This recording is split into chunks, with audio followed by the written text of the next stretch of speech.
Então, vamos voltar a falar de como desenvolver um programa na linguagem C. Basicamente, principalmente no início do aprendizado, escrever um programa na linguagem C corresponde a escrever o corpo da função main. O corpo da função main são as instruções que estão separadas pela chave que abre e fecha o bloco da função main, que já falamos anteriormente. Então, aqui neste caso, esse seria o corpo da função main. A função main pode ser escrita de diversas formas. O que eu sugiro que vocês façam, principalmente neste primeiro curso de programação, é escrever o corpo da função main da forma mais simples, ou seja, void main, abre e fecha parênteses, sem nada dentro desses parênteses, e depois o corpo da função main circundado aí pelos caracteres de abre chave e fecha chave. Você pode escrever o corpo da função main de outras formas, como por exemplo int main, int argc, char asterisco argv, abre e fecha colchete. Nesse caso, você tem que fechar o corpo da função main com esse comando, um comando de return 0. Só que, na minha opinião, é muito cedo ainda para a gente usar esse tipo de corpo da função main, porque eu ainda não expliquei o que significa uma função. Depois que eu explicar o que significa uma função, você vai entender esse int, você vai entender esse void, você vai entender o que são esses parâmetros dentro do main, né? Vai entender também o return 0. Por enquanto, como a gente não sabe nada disso, use a forma mais simples da função main. Outra coisa importante sobre a linguagem é que toda operação da linguagem C, todos os comandos devem terminar com um caractere ponto e vírgula. Então aqui a gente tem algumas operações, int a igual a 45, que na verdade a gente lê isso como a recebe 45. Aqui tem a execução de uma função de impressão, também termina com ponto e vírgula. Então fiquem muito atentos ao ponto e vírgula. Se você terminar um comando sem colocar um ponto e vírgula no final, o compilador vai acusar um erro de sintaxe. O seu programa não vai ser compilado para um programa executável. Bem, então vamos falar da primeira função, do primeiro comando da linguagem C que a gente vai usar, que é o comando printf. O comando printf ele é implementado na biblioteca stdio. Então, sempre que você for usar o comando printf, você deve dar um include no arquivo stdio.h que ensina como o printf deve ser compilado. A maneira mais simples de executar o printf dentro do corpo main ou dentro de qualquer ponto do seu programa é printf entre parênteses. Você vai colocar algum texto que está também circundado por aspas duplas. Então aqui temos a printf, abre parênteses, aspas duplas, escreve o que você quiser, fecha as aspas duplas, fecha parênteses e aí, claro, ponto e vírgula. É a maneira mais simples de você executar o comando printf. Há outras maneiras um pouco mais complicadas de executar o printf, principalmente quando você tem valores numéricos ou valores desconhecidos que você gostaria de imprimir. Aí você pode usar parâmetros extras da função printf. Então, nesse caso aqui, o que eu vou imprimir é eu tenho R$4. Esse %d é a maneira de formatar o primeiro valor. Então, esse primeiro valor vai ser formatado como um inteiro. O segundo valor, %d, também vai ser formatado como um inteiro. E aí, vamos imprimir eu tenho R$4,20.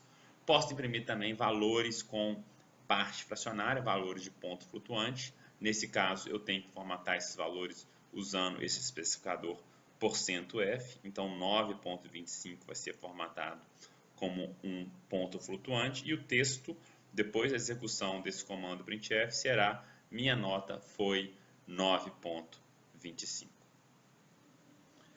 Já sabemos então escrever o nosso primeiro programa. Então, se vocês abrirem o bloco de notas, escreverem isso daqui, vocês podem compilar já esse programa, né? Então será um programa muito simples. Vamos incluir o stdio.h. Depois no main a gente vai executar uma única função, a função printf com o parâmetro allo mundo. Inclusive, acho que é uma boa oportunidade agora para a gente mostrar de fato como funciona o ambiente de programação e a compilação. Vamos agora criar um arquivo Alô Mundo e compilar o mesmo usando o GCC. Para fazer isso, vou usar um Notepad++. Então, ao clicar no Notepad++, ele já abre para mim um arquivo vazio. Antes de escrever, eu vou salvar esse arquivo como um arquivo .c. Pode ser na área de trabalho. Na área de trabalho, eu vou criar uma pasta Pedro, que vai conter os meus códigos .c, que eu desenvolver ao longo do curso. Então, criei a pasta. Vou salvar o arquivo como alomundo.c. Eu posso também procurar aqui nas opções C Source File. E aí eu preciso de colocar o .c, tanto faz. Então, salvei. E agora eu vou escrever meu programa. Então, no programa eu vou usar a função printf. Se eu vou usar a função printf, eu preciso de incluir a biblioteca stdio.h, o módulo stdio.h. Como falei com vocês, vamos criar um bloco de main mais simples possível.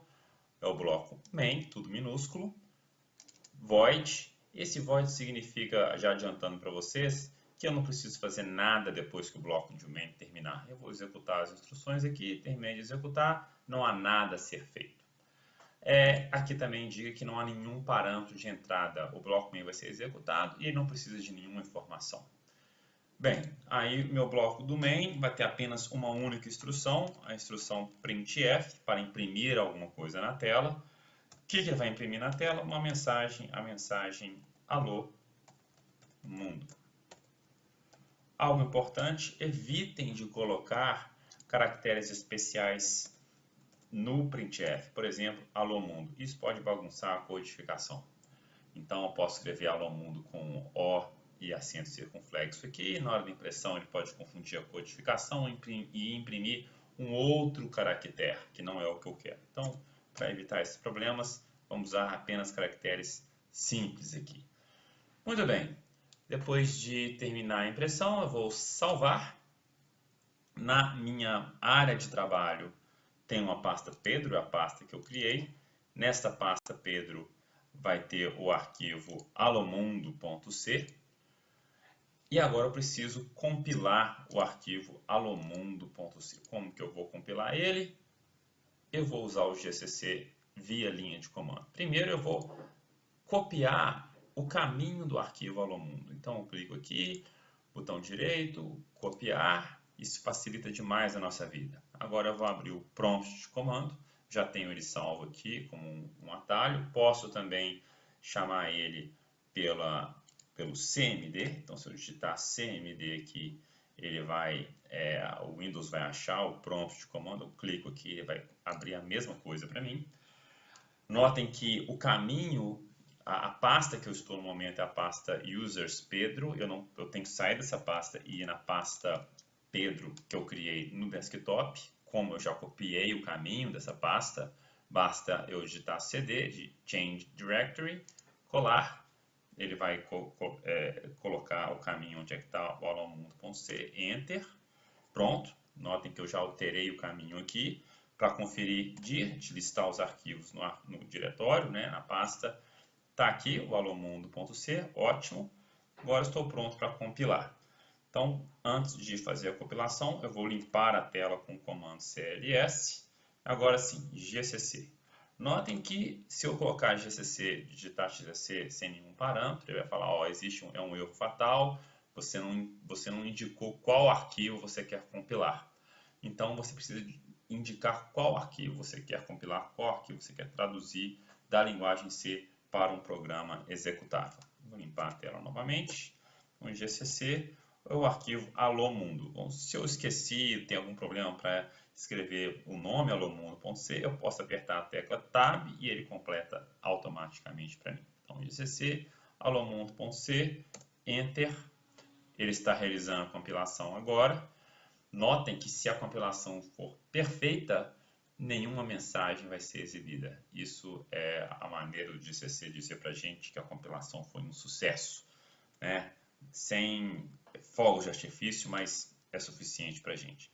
Então, o que o GCC allomundo.c fez? Se eu listar novamente os arquivos, ele criou para mim um programa executável. É um arquivo extra, o arquivo que foi gerado a partir do processo de compilação. Esse é o arquivo que eu devo executar. Notem que ele existe também na pasta Pedro que eu criei na área de trabalho, a.exe. Eu posso executar esse arquivo. Então, se eu clico 2 vezes nele, o arquivo foi executado. No entanto, eu não consigo ver a resposta do arquivo. O que foi efetivamente executado? Foi muito rápido. Para ver o que foi feito, eu posso executar o arquivo a.exe diretamente aqui da linha de comando. Ou seja, basta eu escrever a.exe, ele vai rodar esse programa para mim. Então, a.exe, alô mundo. CLS, posso rodar quantas vezes eu quiser.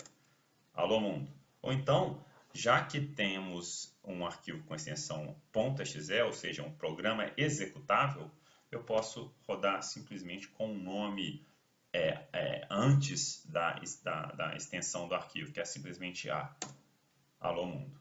E se eu não gosto do nome A, eu posso compilar GCC -o alô mundo, que é o nome do meu executável, allomundo.c. Aí ele vai criar para mim agora um arquivo executável com um nome que eu defini, que é a palavra logo depois do -o. Então, vamos dir aqui, tem um allomundo.exe.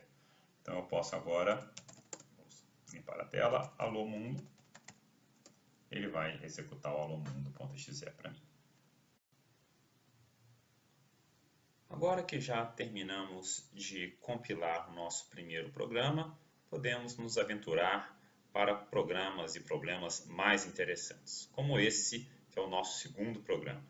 Uma conta poupança foi aberta com um depósito de R$500, com rendimento de 1% de juros ao mês.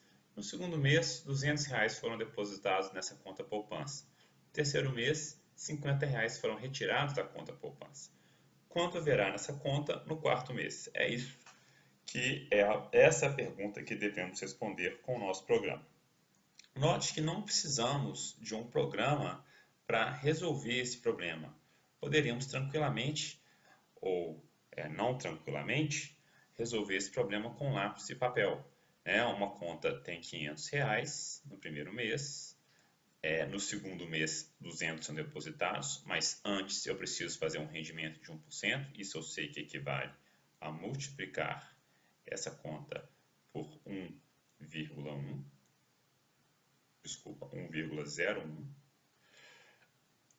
o que equivale a R$505.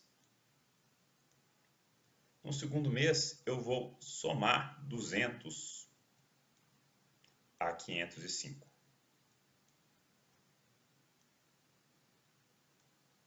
Que vai resultar em R$705.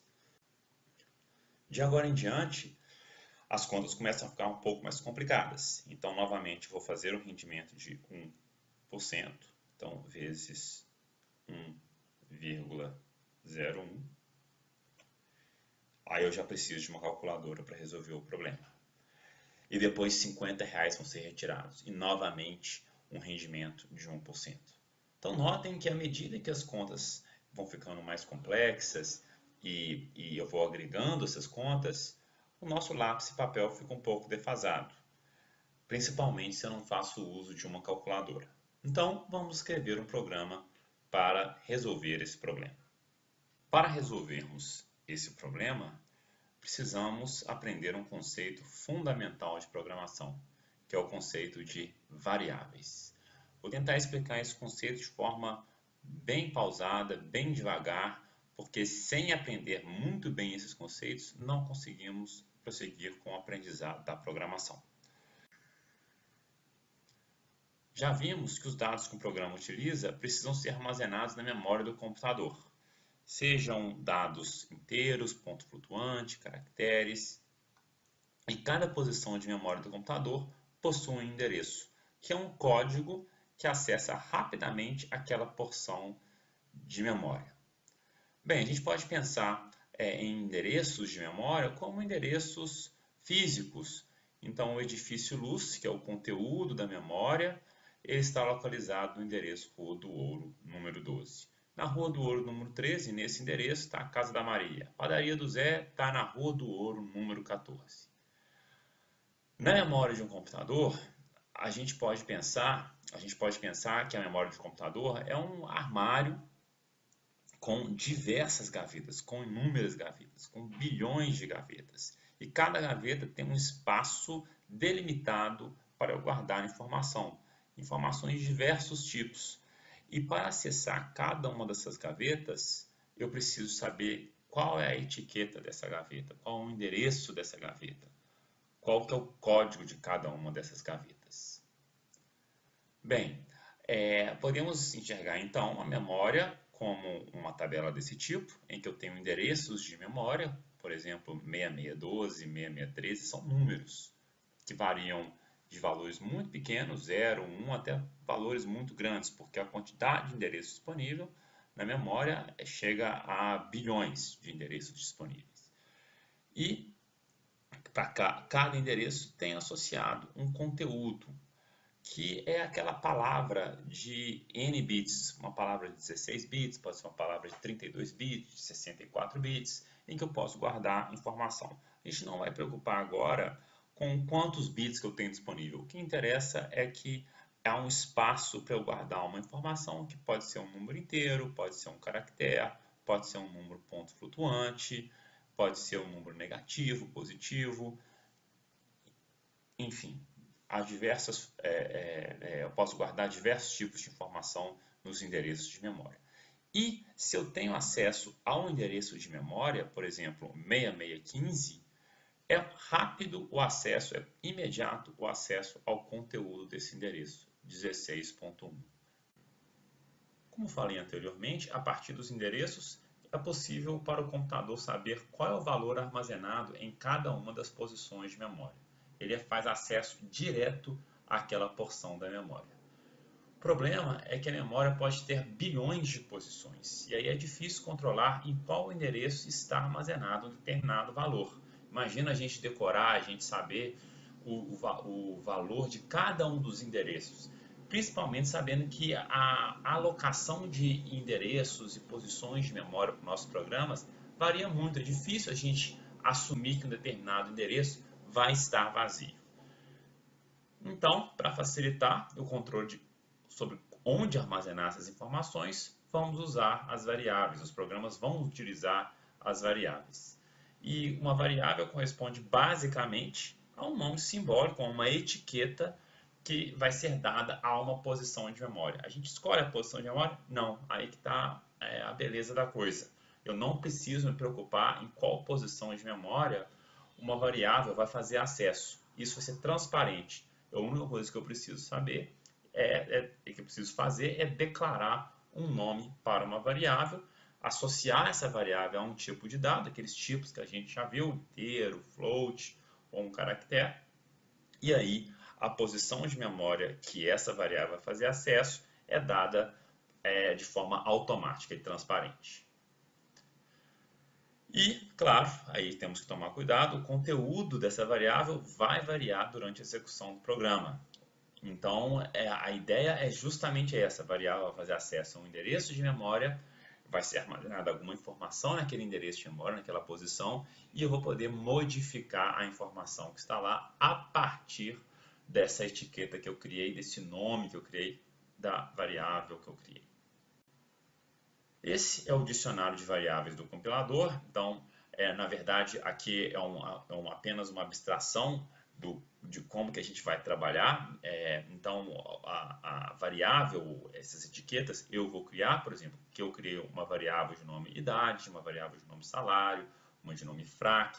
São nomes muito palatáveis para mim, é fácil a gente escrever um programa usando etiquetas desse tipo. Então, a idade, por exemplo, ela vai armazenar um valor inteiro, um valor ponto flutuante, eu que vou escolher, E essa informação vai ser alocada a um endereço de memória de forma transparente. Nesse caso aqui, quando eu criei essa variável e o programa rodou, ele vai ser alocado, ele foi alocado para o endereço 6614 da memória.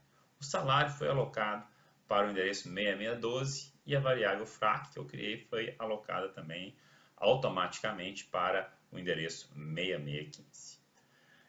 Então aqui essa tabelinha do lado esquerdo a gente tem as variáveis usadas pelo programa, aqui eu consigo controlar, eu que defino, os endereços não. Os endereços são dados de forma automática, não tem um controle, embora a gente vai aprender a capturar, a imprimir quais são esses endereços alocados a cada uma dessas variáveis, mas isso fica um pouco mais para frente no curso.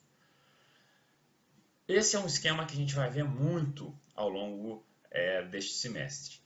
Aqui do lado esquerdo a gente tem um dicionário de variáveis, as variáveis que eu criei no programa, os endereços alocados, e aqui do lado direito a memória do computador. Então a gente pode pensar que é o nosso armário com bilhões de gavetas. Aqui são as etiquetas das gavetas, os endereços das gavetas ou os endereços da memória, e aqui a palavra de bit, né, de 16, 32 bits, 64 bits, que eu tenho disponível na memória para armazenar a informação. Vamos direto, como falei anteriormente, falar das informações. Então, nesse endereço, eu tenho um número ponto flutuante, nesse endereço eu tenho um número inteiro, nesse endereço eu tenho um caractere, nesse endereço um número inteiro, nesse um ponto flutuante, nesse endereço, neste momento de execução do programa, um número inteiro. Lembrando que à medida que o meu programa roda, essas informações podem ser alteradas sem problema nenhum, tá? Bem, aqui é um esquema um pouco mais compacto, memória, que aqui estão os endereços de memória e as variáveis e o conteúdo de cada uma dessas variáveis. Então eu sei que o salário é 891 e esse valor 891 está armazenado no endereço 6612 da memória. A idade é 8 e esse valor 8 está armazenado no endereço 6614 da memória. A variável chama-se KM, o conteúdo é 298.347 e esse valor está armazenado no endereço 6617 da memória. Cada variável pode possuir uma quantidade diferente de bytes, uma vez que os tipos de dados são representados de forma diferente. Então, não sei se vocês lembram, mas uma variável que faz acesso a um caractere, apenas 8 bits são necessários. Uma variável que faz acesso a um ponto flutuante de precisão dupla, 64 bits são necessários. Portanto, a cada variável está associado um tipo específico de dados. Logo, o tipo da variável define quantos bytes de memória serão necessários para representar os dados que a variável armazena. Se a variável ela é do tipo caractere, então eu preciso de 1 byte ou 8 bits. Se minha variável é do tipo ponto flutuante de precisão dupla, a variável precisa de 64 bits ou 8 bytes. A linguagem C ela dispõe de 4 tipos básicos de dados. A gente vai usar esses tipos básicos de dados ao longo do curso inteiro. Assim, as variáveis podem assumir os seguintes tipos. Uma variável pode ser do tipo char, pode ser do tipo int, pode ser do tipo float e do tipo double. O tipo char é o tipo caractere. O tamanho é 8 bytes ou então o tamanho é 1 byte ou então 8 bits. Um caractere ou um inteiro de 0 a 127. Esses são os valores possíveis, né? Um tipo de dado inteiro, o tamanho é de 4 bytes, e aí eu vou armazenar um número inteiro. O tipo float é um número de ponto flutuante de precisão simples, e o tamanho dele na memória é 4 bytes ou 32 bits. E o double é um número ponto flutuante de precisão dupla, que ocupa 8 bytes de memória ou 64 bits. Dentro do programa, as variáveis são identificadas por seus nomes. Os nomes eu que vou criar, é o programador que vai criar esse nome. Agora, o que a gente precisa fazer como programador é declarar todas as variáveis que vamos utilizar antes de utilizar elas. Então, se eu preciso de um espaço na memória para armazenar um salário, um espaço para armazenar uma idade, um espaço para armazenar um caractere, eu preciso fazer a declaração das variáveis que vão fazer acesso a esses espaços. Principalmente porque, como cada variável necessita de uma porção diferente de memória, então eu preciso declarar antes para que o compilador saiba quanto de memória que ele vai precisar para cada uma dessas variáveis.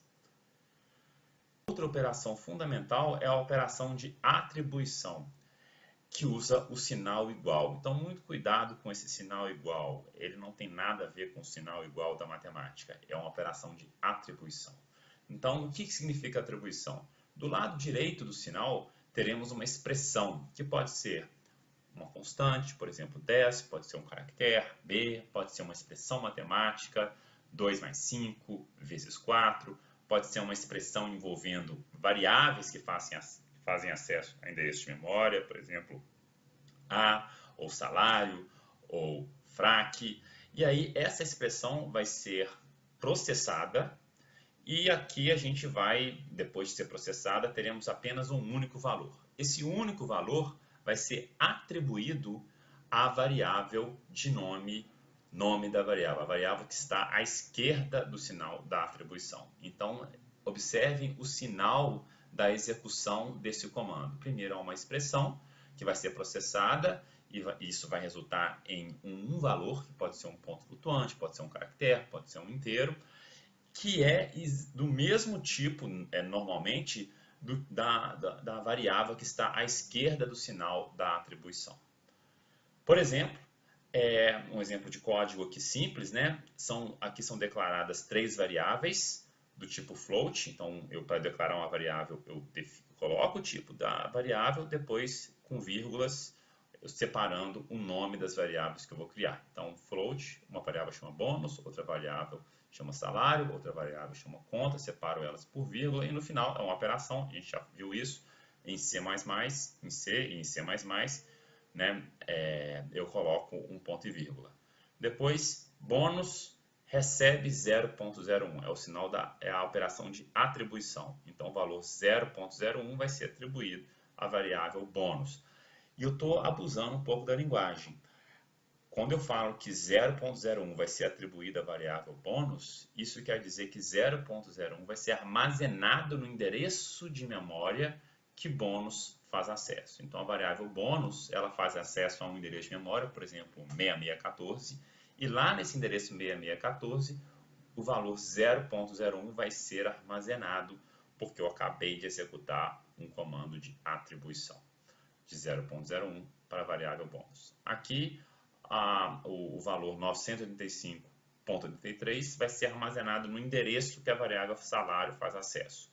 E aqui eu vou multiplicar o valor armazenado no endereço que o salário faz acesso, que a gente sabe que é 985.83, né? Porque essa operação vai ser executada logo depois dessa. Então, nesse endereço que o salário faz acesso, teremos o valor 985.83. Vamos multiplicar esse valor pelo valor de juros, da variável juros. O valor da variável juros é o valor que está armazenado no endereço que juros faz acesso, que aqui, por enquanto, não temos, está acima desses comandos, por exemplo. Pode ser qualquer endereço e eu não preciso me preocupar com isso. Certo? Então, fiz essa multiplicação, isso vai dar um resultado. O resultado normalmente será do tipo float, ponto flutuante, que é o tipo da variável conta, e aí esse valor resultante dessa operação vai ser armazenado no endereço que conta faz acesso. E dessa forma, através das variáveis, eu consigo manipular as informações armazenadas na memória. Aqui é um outro exemplo, aquele exemplo do programa que imprime o seno de um e-mail na tela. Já está um pouquinho mais claro. Aqui há uma declaração de variável do tipo ponto flutuante de precisão simples. Essa variável chama y.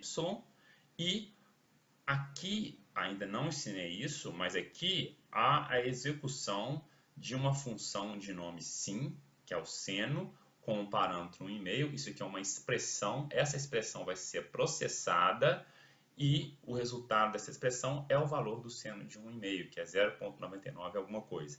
Esse valor vai ser armazenado no endereço que y faz acesso na memória. E aí a gente já pode, inclusive, ver o printf. Olha, o printf tem a string, o texto que vai ser impresso na tela, vírgula, um parâmetro. Que parâmetro que é esse? É uma variável, é a variável y, é o conteúdo da variável y, que é o seno de 1,5. E aí, para imprimir esse conteúdo de forma correta, eu preciso especificar o formato daqueles bits que estão no endereço. O formato é aquele formato de ponto flutuante, né? Com alguns bits para mantissa, alguns bits para o expoente, o bit do sinal, e aí indicando com o porcento F, o computador vai ser capaz de formatar aquela informação de forma correta, de forma como um ponto flutuante de precisão simples.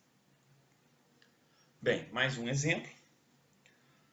Aqui é um código um pouco maior, um código completo. Começa com o include da stdio.h, porque vamos usar a função printf ao longo do meu programa. O bloco main novamente. Note que tem um void aqui dentro do parâmetro da função main. Esse void ele poderia ser omitido sem problema nenhum, poderia estar vazio aqui. E aí logo o programa começa. As primeiras coisas que são executadas nesse programa são as declarações das variáveis. Então, a variável idade, salário, sexo e dívida são declaradas, cada um com seus tipos. No momento que a declaração é feita, então o programa ele vai executar as operações a partir da primeira linha do main. Então, vai executar essa declaração de variável, depois vai executar a próxima declaração de variável, depois a próxima e a próxima. Quando isso for feito, lá na memória, essas variáveis vão fazer acesso a alguns endereços de memória. Pode estar na ordem, pode não estar na ordem, isso não interessa para a gente. Nesse caso aqui está na ordem, então a idade ela ficou com o endereço 4812, o salário com 4813, o sexo com 4814 e dívida com 4815. Depois, operações de atribuição serão executadas. A atribuição do valor 25 será dado ao endereço que idade faz acesso. O valor 100.5 será atribuído ao endereço que salário faz acesso. O caractere M ao endereço que sexo faz acesso. E o valor 29.999.99 ao endereço que dívida faz acesso. Então, os valores são todos armazenados nos endereços que cada uma das variáveis fazem acesso. E aí, no final, alguns comandos printf para imprimir o conteúdo desses endereços. Posso falar também o conteúdo das variáveis. Então, eu tenho %d anos, idade. %d é o formatador de inteiro. Idade é um inteiro, ele vai formatar esses bits que estão aqui como um inteiro, e a gente vai conseguir ler na tela, eu tenho 25 anos. Eu recebo %f reais por mês. Salário é um ponto flutuante, %f para formatar pontos flutuantes, então a gente vai ler recebo 100,5 reais por mês. E assim por diante. Então a primeira linha do corpo dessa função principal é a declaração da variável, já falei isso, float y, né? Então sempre que eu precisar de usar uma variável, eu tenho que declarar a variável antes. Sem essa linha, o compilador vai indicar um erro de compilação, ele vai falar, olha, eu não conheço esse símbolo y. O que é esse símbolo y? Para ele conhecer o símbolo y, você precisa declarar o símbolo y, declarar essa variável. E você pode declarar mais de uma variável do mesmo tipo, separando-as por vírgula. Então, float y, vírgula aux, vírgula salário. E essa linha declara uma variável y para armazenar um número de ponto flutuante de precisão simples. Se eu quisesse armazenar um ponto flutuante de precisão dupla, eu teria que modificar o tipo aqui para double. Em vez de float, eu usaria double. E a declaração de uma variável não armazena valor algum na posição de memória que a variável representa. Então, no momento dessa declaração, apesar desses endereços terem sido alocados para essas variáveis, nenhuma informação vai ser alterada nesses endereços. Vai continuar com a configuração de bits que tinha antes, que a gente chama de lixo de memória. Então, um valor pode ser atribuído a uma posição de memória representada por uma variável pelo operador igual, operador de atribuição. A gente vai sempre chamar esse operador igual, do símbolo igual, de operador de atribuição. Do lado direito do operador de atribuição existe uma referência à função seno, nesse caso daqui, com o parâmetro de 1,5, que a gente poderia mudar para 3,5, 3,14, o que a gente quiser, certo? Em uma linguagem de programação, chamamos o valor entre parênteses da função, nesse exemplo, valor 1,5, de Parâmetro da função. Há uma aula só de funções em que eu vou falar bastante sobre parâmetros de função. Da mesma forma, diz que sim de um e-mail, que é o seno de um e-mail, é o valor da função sim para o parâmetro um e-mail. É uma forma da gente ler sim de um e-mail. O operador de atribuição na linha y recebe sim de um e-mail, obtém o valor da função, então essa expressão vai ser processada e o resultado desse processamento é o valor ponto flutuante 0.997495, que vai ser atribuído ao endereço de memória que y faz acesso. Essa operação, então, recebe o nome de atribuição de valor a uma variável. Atenção! O valor armazenado em uma variável por uma operação de atribuição depende do tipo da variável. Então, se minha variável é inteira, é do tipo inteira, eu só consigo armazenar naquele endereço valores inteiros. Se o tipo da variável for float ou double, será armazenado o valor de ponto flutuante. Então, se o resultado da expressão é inteiro, não interessa. O que vai ser armazenado no endereço de memória é um ponto flutuante. A gente vai falar muito também sobre conversão de tipo, de como diferentes tipos de dados interagem em expressões. Então isso aí fica também, a gente vai falar com mais calma nas aulas seguintes. Algumas operações matemáticas básicas que vamos utilizar, a operação de multiplicação a partir do caractere asterisco. Então aqui há uma atribuição a partir da operação de multiplicação entre a variável var1 pelo valor da variável var2. Depois de processar essa expressão, o valor vai ser armazenado na variável var3.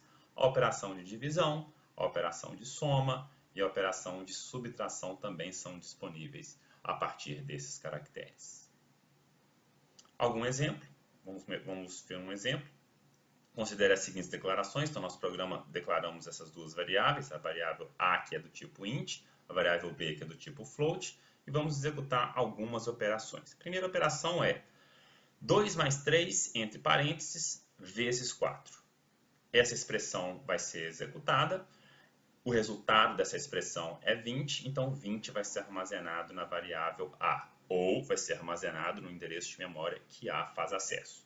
Depois, b recebe o resultado da expressão 1 menos 4 entre parênteses, isso é menos 3, dividido por 2 menos 5 entre parênteses, isso dá menos 3, menos 3 dividido por menos 3, isso vai dar 1, então o valor 1 vai ser armazenado na variável b, ou vai ser armazenado no endereço de memória que b faz acesso. Note que b é ponto flutuante, então o valor que vai ser armazenado lá não é o inteiro 1, é o ponto flutuante 1.0. Depois, o valor de a vai ser substituído, o valor de a aqui é 20. Depois, ele vai ser alterado para o resultado dessa expressão, 2.75 mais 1.12. 2.75 mais 1.12 dá 3.87. A variável a, no entanto, ela é uma variável do tipo inteiro. Ela não consegue armazenar a parte fracionária de números. Então, o que vai ser armazenado em a é só a parte inteira, que é 3. Mesmo se fosse 3.999999, apenas a parte inteira será armazenada. Por fim, a variável b, ela vai receber o resultado da expressão a, que é 3, dividido por 2.0. 3 é um número inteiro, vamos fazer uma divisão por ponto flutuante, 3 dividido por 2.0, aí nós temos uma operação de tipos diferentes, já adianto para você que nesse caso o valor inteiro vai ser convertido para ponto flutuante, então vai ficar 3.0 dividido por 2.0, isso dá 1.5, e 1.5 será armazenado no endereço que b faz acesso. Mais um exemplo de um programa, que na verdade é o programa do seno de um e-mail. Declaração de variável, a variável foi alocada a um endereço de memória, depois a expressão seno de um e-mail vai ser processada pelo computador, né? Então o computador processa seno de um e-mail e o valor desse resultado vai ser atribuído ao endereço que y faz acesso. Depois do armazenamento do valor do seno, as próximas linhas do programa são dois printfs. A função printf ela faz parte, como eu falei, da biblioteca stdio, ou Standard Input Output. A função printf é usada para exibir resultados produzidos pelo programa e pode ter um ou mais parâmetros, como já vimos superficialmente ao longo dessa aula. O primeiro parâmetro da função printf é sempre uma string, ou seja, um texto que é separado por aspas duplas, então ele começa com aspas duplas e termina com aspas duplas. Por exemplo, neste caso daqui, printf, aspas duplas, y, espaço, o caractere igual, espaço, %f termina com aspas duplas. Esse é o primeiro parâmetro da função printf. O segundo é o valor de y, ou o valor da variável y, ou, sendo mais específico ainda, o valor armazenado no endereço que y faz acesso, na posição de memória que y faz acesso. Note novamente que y é um ponto flutuante, então eu preciso, quando for referenciar y dentro dessa string, desse texto do printf, eu preciso usar o especificador de formato %f. Logo em seguida, há um printf que irá imprimir a string /n. O que é o /n? É um caractere especial que significa quebra de linha. É como se eu estivesse escrevendo um texto, aperto o Enter, começa na linha abaixo. Isso é o efeito do /n. Ele passa para a linha de baixo do texto. Essa sequência de caracteres pode conter algumas tags que representam valores conhecidos como especificadores de formato, que é o que eu acabei de falar. Então, o %f ele vai formatar a informação armazenada no endereço que y faz acesso como um ponto flutuante. Existem outros especificadores de formato, vou falar desses especificadores de formato ao longo do curso. Primeiro, nessas primeiras aulas a gente vai usar bastante o %f, também o %d de dado para valores inteiros e também o %c de casa para valores do tipo caractere.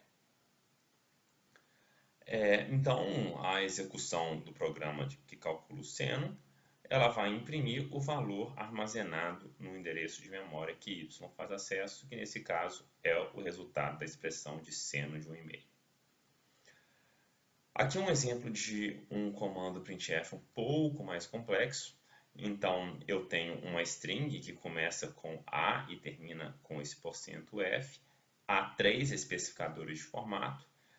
No primeiro especificador de formato, %d, que vai formatar um inteiro, está associado à variável a, que necessariamente deve ser uma inteira, uma variável de tipo inteiro. O segundo especificador de formato, %c, está associado ao parâmetro seguinte, que é um caractere m. Note que todos os valores do tipo caractere, eles devem ser também estar entre aspas simples ou apóstrofes, que é o caso aqui do caractere m. O terceiro especificador de formato está associado a uma expressão matemática, ao a mais b, ao cálculo da soma de a com b. Aqui, outros caracteres especiais, eu falei já do /n, que é o caractere de nova linha, todos eles são invisíveis, exceto para essa tabela, exceto o caractere apóstrofo. Então, você não vai visualizar o /n. O que ele faz é basicamente quebrar uma linha. Então, se eu faço um printf do texto, a linguagem C utiliza o símbolo barra invertida, e eu imprimo um /n logo em seguida, até mesmo na string, nesse texto, ele vai quebrar a linha para continuar na linha seguinte, para que o texto continue na linha seguinte.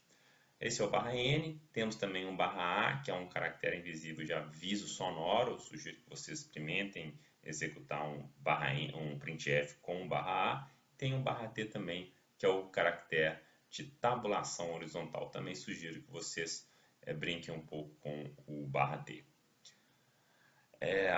Aí a linha seguinte do texto é o printf com /n, que vai simplesmente quebrar a linha. E, por fim, antes do comando return, temos um comando do tipo system pause. O comando system é um comando que permite que você execute qualquer chamada de sistema do seu sistema operacional.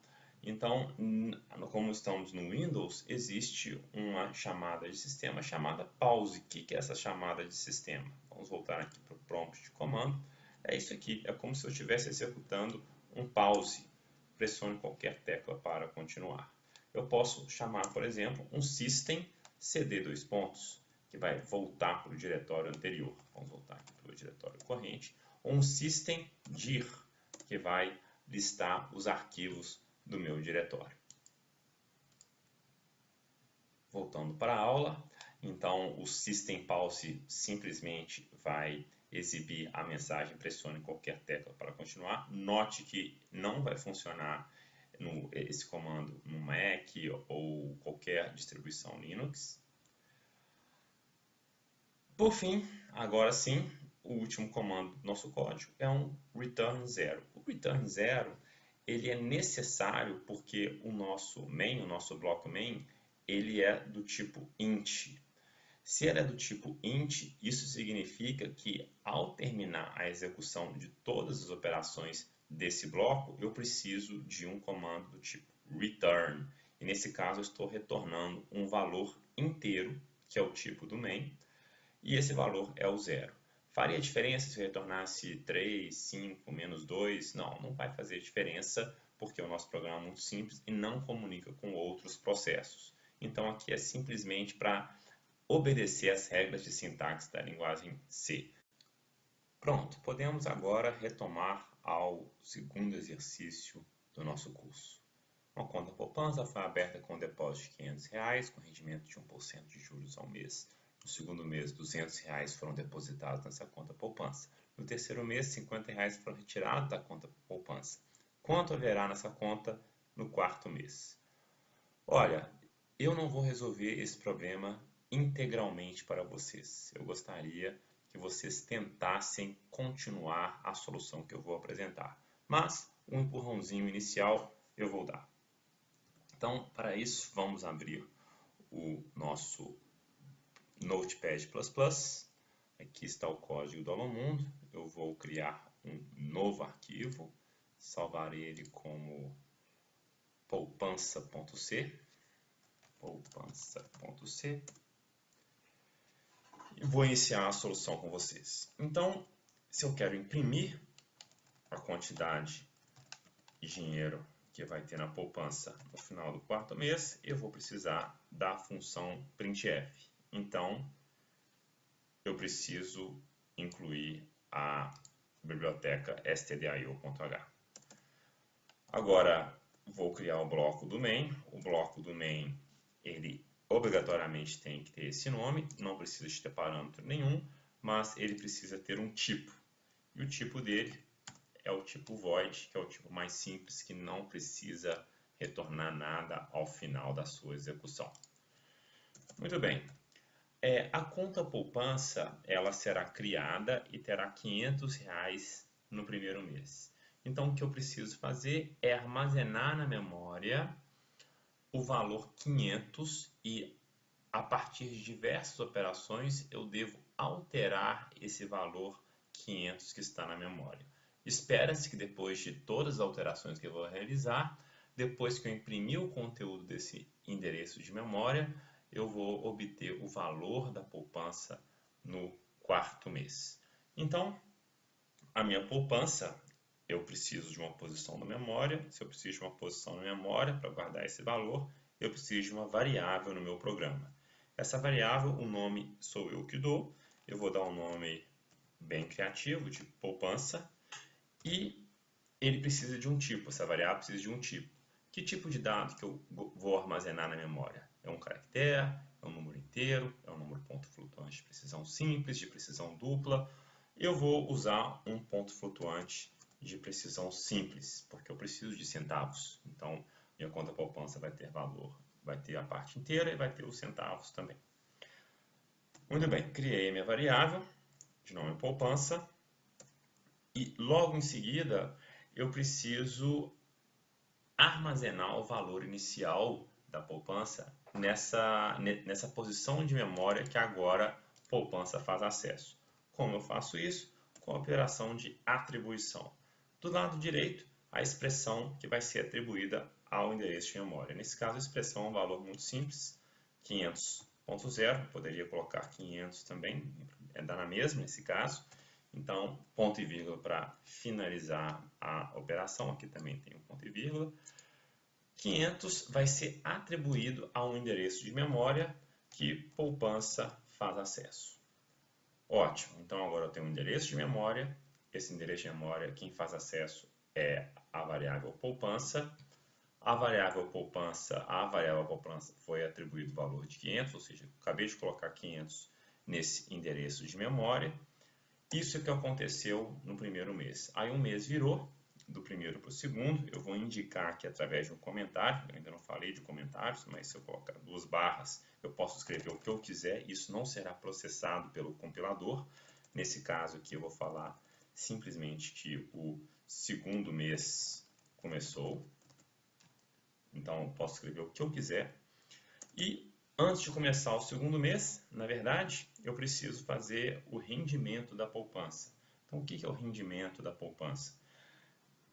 Eu vou somar ao valor que está armazenado lá, que é 500, 1% daquele valor. Como é que eu calculo 1% do valor 500? Então, primeiro eu preciso de recuperar o valor que está lá. Quem faz acesso ao valor que está lá? Poupança. Então, sempre que eu quiser recuperar o valor que está lá, eu chamo a variável poupança. Pronto. Então, isso aqui equivale a 500, é o valor que está naquele endereço. Eu preciso de 1% desse valor. O que é 1% desse valor? Eu vou multiplicar por 1 dividido por 100. Ou eu posso multiplicar por 0,01. Isso é 1% do valor que está lá. E eu vou somar esse valor a quem? Eu quero somar esse valor daqui, eu vou colocar entre parênteses, que são juros, que vão correr sobre minha variável poupança. Então, esse juros eu vou somar ao que está lá, aos 500. Como é que eu acesso aquilo lá? Poupança. Note que é uma expressão que vai ser executada a partir do valor que eu armazenei naquele endereço de memória, que é a poupança. Então, depois que for calculada essa expressão, eu preciso armazenar ela onde? O valor dessa expressão? No próprio endereço. Então, ao invés de ter 500 lá, vai ter 500 mais o valor de juros, que a gente sabe calcular, é fácil. 500 vezes 0,01 é 5. Então, eu vou armazenar lá o resultado dessa expressão, que é 505. 505 vai ser armazenado no endereço que poupança faz acesso. Pronto, então essas daqui são as operações do primeiro mês. R$500 na poupança, depois os juros de 1%. Bem, aí eu vou fazer as operações do segundo mês, vou fazer também as operações do terceiro mês e, por fim, as operações do quarto mês. Eu não vou fazer para vocês do segundo mês, do terceiro mês, mas do quarto mês eu posso fazer. É uma operação muito simples, que é a impressão do valor que está na minha conta poupança. Então, que valor que é esse? Primeiro, vamos colocar o texto do printf, que vem entre aspas duplas. O valor da poupança é...